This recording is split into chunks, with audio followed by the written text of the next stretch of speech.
In the previous section, we talked about the idea of probability distributions, and specifically a discrete distribution.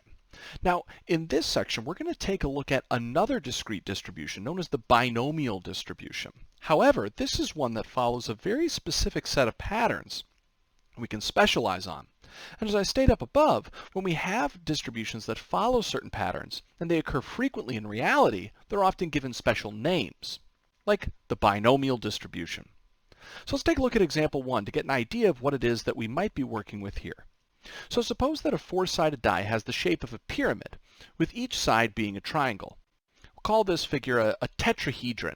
So you can kind of maybe imagine what this would actually look like, but this is like a die that kind of has the following sort of a shape to it, kind of like a pyramid sort of a structure. And typically on each side of one of these die, there are different numbers, and so usually whatever number lands face down is the number that is considered to have been rolled.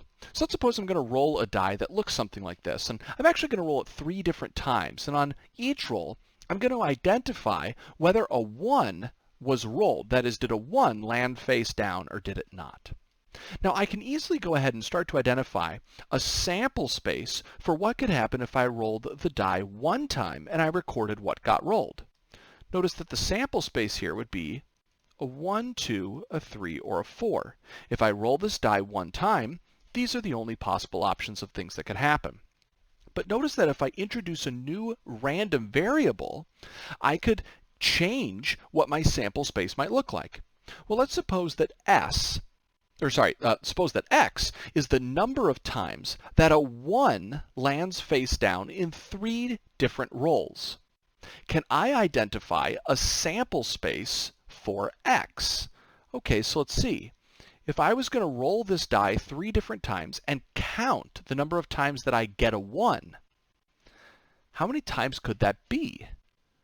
Well, it's definitely possible that I might never get a 1, right? That I'd roll the die 3 times and a 1 never lands face down. It also could be the case that maybe I roll the die 3 times and every single time I get a 1. So I get 3 1s, or a 1 3 times. But you could also see that I have the option to maybe just get a 1 a single time, or maybe get it 2 times. So notice here that my sample space is a little bit different. Well, I want to go ahead and construct a probability distribution for x and see what it would look like. So let's go ahead and try to write this out. I'm going to go ahead and create my table, and I'm actually going to make this probability side over here rather long, because I'm going to have a lot of calculations to do actually over on this side. So over here on the left, I can see that I'm going to be having my values of 0, and then its associated probability. I'll also have 1, its probability, and 2 and 3 in their probabilities. But before I write those other values of x down, let's calculate the probability here first for getting x as a 0. So I'm going to go ahead here and let me just kind of draw a straighter line here to make this a bit easier to work with. All right, so let's see what we have. I'm going to go ahead and notice first off that if I wanted to get 0 1s, I'd have to kind of get something other than a 1 on every single possible roll out of these 3 rolls. So I'm going to go ahead really quickly over here on the side and just build some notation. How about I make n stand for no 1 was rolled, and if I put down a y, let's have that stand for yes, a 1 was rolled. Okay, so we'll have this stand for this. And so I'm going to go ahead over here, and I'll see that I can calculate actually what my probabilities are going to be in this case. And through these calculations, we'll be able to start to see some patterns. Notice, if again I want 0 1s, then that would mean that on my first roll, I would need to get an n, no 1. And then, I'll use my shortcut symbol here for and, I would need to roll no 1 again. And then on the third roll, no 1 again. So notice I'm using this probability notation to kind of describe the sequence of events that would need to take place. Now, I could actually see here that the rolling of a die is independent of other rolls of a die. That is, whatever happens on the first roll of a die does not impact in any way what happens on the next roll. These events are actually independent. And if I have independent events, then notice I can just change this into the probability of each of these multiplied together. Remember, that was our probability rule that we established in section 3.4. But of course, I should be able to determine what are the chances that I do not roll a 1. Well, if this is a perfectly fair die, then there should be a 1 out of 4 chance of rolling the 1 and 3 out of 4 chance of not rolling a 1. So I should have a 75% chance, or 3 out of 4, to not roll a 1.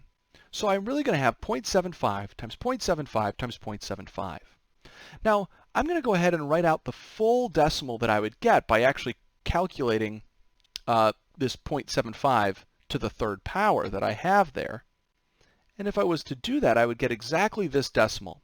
For this problem only, I'm not going to bother rounding this off to 3 decimal places. I'm just going to leave it like this so we can illustrate a point in a moment. Okay, so this is a way that I could calculate the probability of getting 0 ones. Well, what about if I only want to get one single one? Notice that I could do that by maybe calculating the following. Maybe I get a 1 on my first roll and no ones on my next 2 rolls. And while this is one possible way to do it, I should immediately note this is only one of 3 possible arrangements. Oops. Right? I could actually see here that I could have this y, or where I roll the 1, it could happen first or second or third. It could really happen in any of those locations. So I'm going to go ahead and finish calculating this probability, and then I'll make note of the fact that there were other possible ways to go ahead and create this occurrence of rolling a single 1. Well, let's see what happens. If this is going to be independent, I would have probability of y times the probability of n times the probability of n. Again, a y means that I rolled a 1, and that has a 25% chance of occurring on a 4-sided die. So I'm going to get 0.25 times 0.75 times 0.75. If I was to crunch all this out on a calculator and not round the decimal off at all, I would end up with the following decimal value. Well, again, this is just the chances of rolling a 1 on the first try and not rolling a 1 on the next 2 tries. But this isn't the only way, again, that I could roll a single 1. I could have had my y in the second position or my y in the third position. And notice that all of those values would have to be added together. That is, when I change the location of y, I get another possibility for how I could roll a single 1, and that has to be added to my grand total. So what I'll notice here, though, is that no matter where I position that y, I'm still going to end up with these same 3 probabilities, maybe just multiplied in a different order.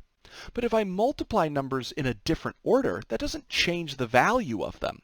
And so what I'll see is that regardless of where I put the y, I'm always going to end up with this final probability. So if I have 3 of these final probabilities, then what I would ultimately have to do is say that I'm going to triple this value. So I'm going to have 3 times 0.140625, and this would give me the value of 0.421875. Well, that's kind of strange. You might notice that's the exact same probability we had up here. So notice that when x is a 0, the probability associated with that is this guy. When x is a 1, the probability associated with it is actually the same thing. Hey, maybe all these probabilities are going to be the same. I mean, is that possible? Maybe when I find the probability for 2, that is, I get 2 ones, maybe that'll be the same number. Well, wait a minute. Actually, that's not really possible, right? Because all of the probabilities that I'm going to have here have to add up to 100%. And I'm already well over 80% with these 2. So these next 2 percentages must be fairly small. Let's calculate them.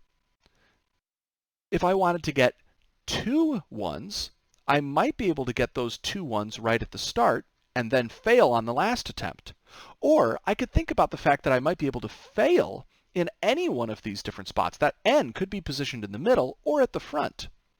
Well, let's go ahead and calculate this probability first and see how we can adjust for that later. Notice here, this would be probability of y times probability of y times the probability of n. So that's 0.25 times 0.25 times 0.75, which gives me a total value of 0.046875. Now again, I should note that this is only one of three possible arrangements. Right? Again, I could have that n at the front or at the middle or at the back. And so all of those are also things I have to consider when trying to find the chances of rolling two individual ones. So I'm going to be able to do the exact same thing I did last time. I could say that we have 3 times 0.046875, which, if I multiply that out, gives me a value of 0.140625. So the chances of rolling two ones comes out to be this probability. Whew, this is a lot of work, but we only have one thing left to do, and fortunately this case is fairly simple. Here I want the probability that I get 3 ones, which is going to be 3 y's in a row. Well, notice there's no way to really jumble that around, so this is the only instance of this I have to worry about. So of course I'll take the probability of each individual piece. That will be equal to 0.25 times 0.25 times 0.25, and that turns into 0.015625. Now you could actually go ahead and double check that this here is a valid probability distribution. I have all of my x's listed out at the left and all of their associated probabilities at the right. And if I add up all these probabilities, I get to 100%. But hopefully you would agree, this was almost painful to calculate. That's intentional.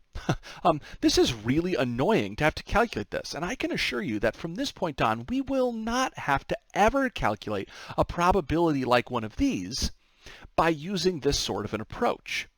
This is the idea of what we talked about at the beginning. If there are some patterns to the way that probabilities are calculated, we can get special names and ultimately create special formulas to help compute probabilities like this more quickly. Hopefully you can kind of see the patterns that we have here. If I have nice independent events, I can just calculate these events happening in sequence. I can think about the number of jumbles of the ways that I could arrange my different letters, and then ultimately arrive at these percentages. In the next video, we'll take a look at some of the properties that allow this sort of a pattern to actually exist, and we'll see how we might be able to actually have constructed this table in a much more time-efficient manner.